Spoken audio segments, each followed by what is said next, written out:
நண்பர்களுக்கு வணக்கம். இன்றைக்கி திலகவதி ஐபிஎஸ் அவர்கள் கொடுத்துருந்த ஒரு யூடியூப் இன்டர்வியூ ஒன்று பார்த்தேன் நான்.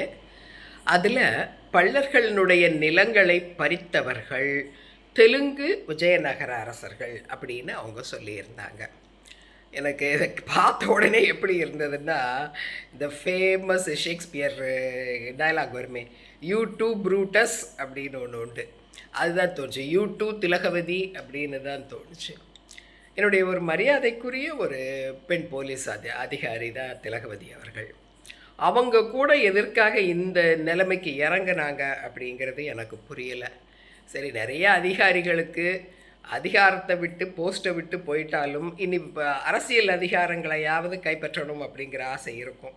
அப்படி ஏதாவது ஒரு பொலிட்டிக்கல் ஆசையில் ஆஸ்பிரேஷனில் அவங்க அப்படி பேசுகிறாங்களான்னு எனக்கு தெரியல. ஆனால் அவங்க பேசுகிறது பிளைன் அன்ட்ரூ திங்ஸ், அதாவது உண்மை அல்லாத விஷயங்கள்.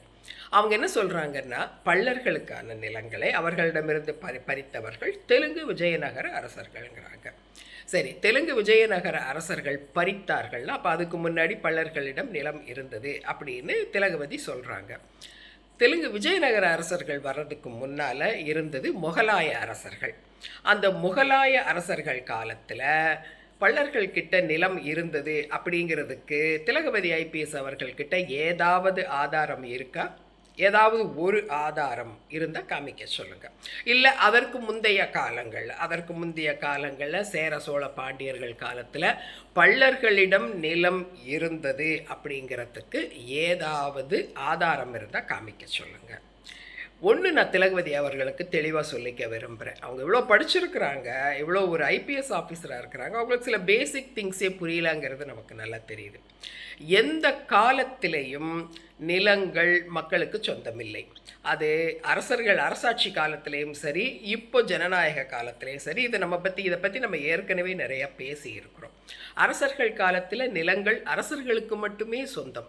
அந்த நிலங்களை அவர்களுக்கு வேண்டப்பட்டவர்களுக்கு முதல்ல சம்பளமாக நிலங்கள் தான் கொடுக்கப்பட்டன. இந்த நிலங்களை நீ வச்சுக்கலாம்னு சம்பளமாக கொடுப்பாங்க. அந்த நிலங்களில் விவசாயம் செய்து அவர்கள் அதில் அவங்களுக்கு தேவையானதை விளைவிச்சு அதில் பொருளீட்டி அவங்க வாழ்ந்துக்கிடுவாங்க.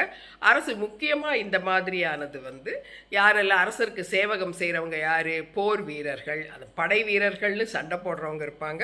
இது போக படை வீரர்களுக்கு தேவையான உடைகளை தயாரித்து கொடுக்குறவங்க, தோல் ஆடைகளை தயாரித்து கொடுக்குறவங்க, காலணிகளை தயாரித்து கொடுக்குறவங்க, ஆயுதங்களை தயாரித்து கொடுக்குறவங்க, அவர்களுடைய குதிரைகளையும் யானைகளையும் பராமரிக்கிறவங்க, அரண்மனை ஊழியம் செய்கிறவங்க, அரண்மனை பணிகள் எல்லாமே செய்கிறவங்க, அரண்மனை பாதுகாப்பில் இருக்கிறவங்க, இன்னும் அரசருக்கு தேவையான இந்த மாதிரி 1008 வேலைகளை செய்கிறவங்கன்னு எவ்வளவோ பேர் இருப்பாங்க. இந்த வேலைகளை செய்பவர்களுக்கு கூலியாகத்தான் இது எல்லாமே இந்த நிலங்கள் ஒதுக்கப்பட்டது.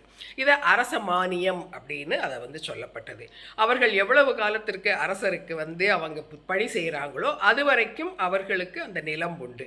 அவர்கள் அந்த பணியிலிருந்து வெளியில் போயிட்டா அந்த நிலம் அடுத்து யார் அந்த வேலையை செய்கிறாங்களோ அவங்களுக்கு தான் அந்த நிலம் போகும்.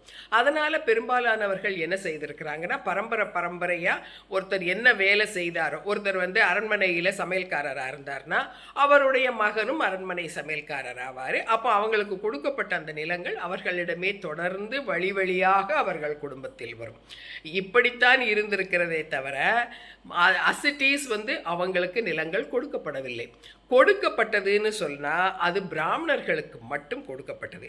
ஏன்னா பிராமணர்கள் பெரும்பாலும் அந்த இடத்தை சேர்ந்தவர்கள். அட்லீஸ்ட் சோழ நாட்டு விஷயங்களில் நமக்கு தெரியுது, அவர்கள் பல நேரங்களில் சோழ மன்னர்கள் பிராமணர்களை கொண்டு குடியமர்த்தினார்கள்னு தெரியுது. அப்படி குடியமர்த்தும் பொழுது அவர்களுக்கு நிலங்கள் கொடுக்கப்பட்டதுங்கிறது தெரியுது. அப்போ அந்த நிலங்களை அதைத்தான் அவங்க சதுர்வேதி மங்கலம் அப்படின்னு கொடுத்தாங்க. அவங்க விவசாயம் செய்து பிழைக்கிறதுக்கு தேவையான நிலங்களை பிரம்மதேயம்னு சொல்லிட்டு அந்த நிலங்களாகவும் கொடுத்துருக்குறாங்க. பாண்டியர்களும் கொடுத்தாங்கங்கிறதுக்கு நமக்கு ஆதாரங்கள் இருக்குது. அதே மாதிரி சோழர்களும் கொடுத்தாங்கன்றதுக்கு இதுக்கு ஆதாரம் இருக்குது. இது அவர்களுக்கு நிலமாக கொடுக்கப்பட்டது. அந்த நிலங்களை கூட அரசுக்கு தேவைப்படும் பொழுது அது திரும்ப அவர்களிடமிருந்து எடுத்துக்கொள்ளப்பட்டது. ஆனால் சில நேரங்களில், மிக மிக அரிதாக சில நேரங்களில் சிலர் அரசருக்கு செய்த சேவைக்காக அவர்களுக்கான நன்கொடையாக இல்லாட்டி அவர்களுக்கு கொடுக்கப்படுற ஒரு gift மாதிரி சில நிலங்கள் அவர்களுக்கு நிரந்தரமாக அவர்களுக்கு கொடுக்கப்பட்டது. அது வரி இல்லாதது, எந்த வரியும் அவர்கள் செலுத்த தேவையில்லைன்னு சொல்லி பட்டயங்களும் அந்த காலத்தில் எழுதி கொடுத்துருக்குறாங்க. ஸோ இந்த மாதிரி தான் நிலங்கள் இருந்திருக்கு. அதே மாதிரி இன்றைக்கும் நிலங்கள் மக்களுக்கு சொந்தம் கிடையாது. நம்ம பத்திரம் வச்சுருந்தாலும் நிலம் நமக்கு சொந்தம் இல்லை, அது அரசுக்கு தான் சொந்தம். அரசு என்னைக்கு கேட்குதோ அன்னைக்கு அரசுக்கு கொடுக்க வேண்டியது நம்மளுடைய கடமை.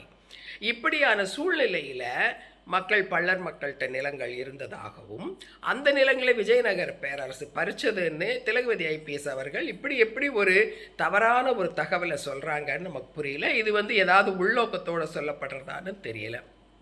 ஒன்று, இது தவறான தகவல். முகலாயர்கள் காலத்தில் எல்லாமே மாறிப்போச்சு.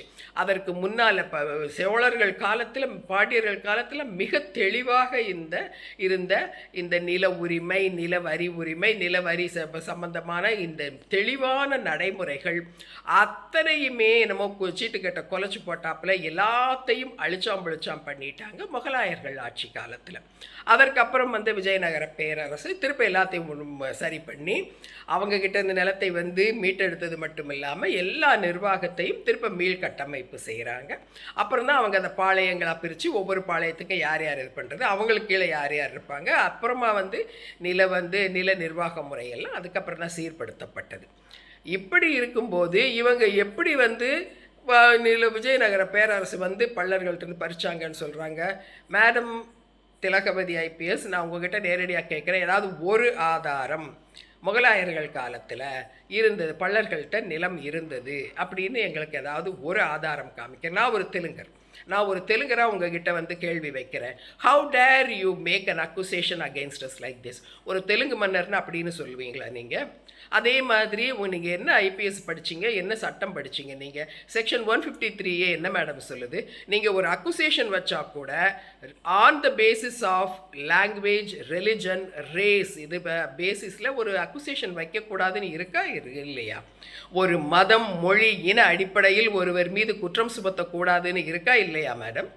அதென்ன தெலுங்கு மன்னர்கள், இந்த விஜயநகர இந்த தெலுங்கு மன்னர்கள் வந்தப்புறம் தான். தெலுங்கு மன்னர்கள்னு சொல்கிறதுக்கு உங்களுக்கு அந்த அதிகாரம் இருக்கா? அது சட்டம் அனுமதிக்குதா? விஜயநகர பேரரசுன்னு சொல்லியிருந்தா கூட பரவாயில்ல. அப்போ அது அவங்க துளு தான், அவங்க தெலுங்கு பேசுகிறவங்க கிடையாது. வரலாற்றையும் முதல்ல ஒழுங்காக உட்காந்து படிங்க. நீங்கள் ரொம்ப படித்தவங்கன்னு தெரியும், ஆனால் இது நீங்கள் படிக்காத விஷயங்கிறது எனக்கு ரொம்ப நல்லாவே தெரியுது. முதல்ல இதை உட்காந்து படிச்சுக்கோங்க. அதுக்கப்புறமா எங்களை பற்றி நீங்கள் பேச ஆரம்பிங்க. அதே மாதிரி ஒன்று நல்லா புரிஞ்சுக்கோங்க, தெலுங்கர்களில் ஒரு பகுதியினர் இங்கே விஜயநகர பேர் வந்தாலும் இன்னொரு பகுதியினர் இதே மண்ணின் மக்கள். பொதுவாக தெலுங்கர்கள்னு இப்படி சொல்லி எல்லா தெலுங்கு மக்களையும், அதே மாதிரி பொதுவாக தெலுங்கு மக்களை பற்றிய பொய்யான பரப்புரைகளை செய்வதற்கு உங்களுக்கு எந்த அதிகாரமும் கிடையாது. இதே மாதிரி இன்னொருத்தரும் பண்ணேன், பாலச்சந்திரன் ஐஏஎஸும் இதே மாதிரி ஒரு இன்டர்வியூவில் அவர்கிட்ட ஒரு கேள்வி கேட்க ஏதோ ஒரு வரும்போது, விஜயாலய சோழனின் அப்பா யாருன்னு நிச்சயமாக தெரியாது.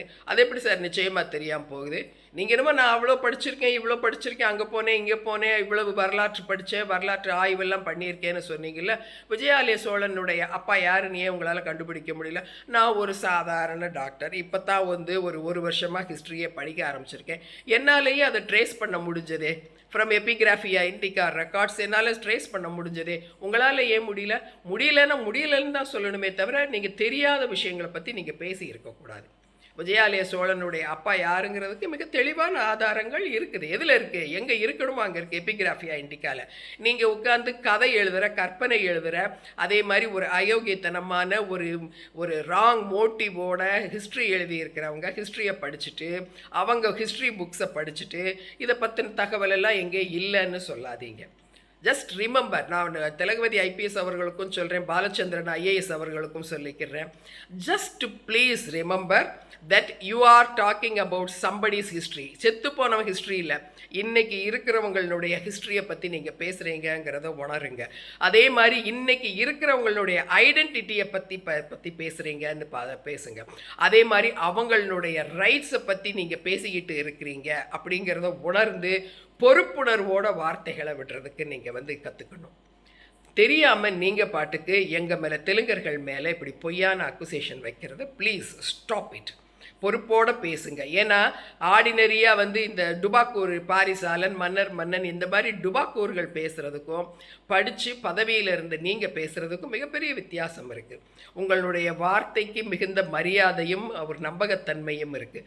அதனால் மிகுந்த பொறுப்புணர்வோடு உங்கள் வார்த்தைகளை நீங்கள் பயன்படுத்தணும். உங்கள் தரவுகள் நீங்கள் பேசுகிறதுக்கு முன்னாடி அதற்கு உண்டான தரவுகளை தெளிவாக வந்து கலெக்ட் பண்ணிக்கோங்க. சரி, மறுபடியும் திலகவதி ஐபிஎஸ் அவர்களுக்கு சொல்கிறேன், பள்ளர்களுக்கு விஜயநகர பேரரசு வர்றதுக்கு முன்னால் பள்ளர்களிடம் நிலம் இருந்ததுங்கிறதுக்கு எங்கேயும் ஆதாரம் இல்லை.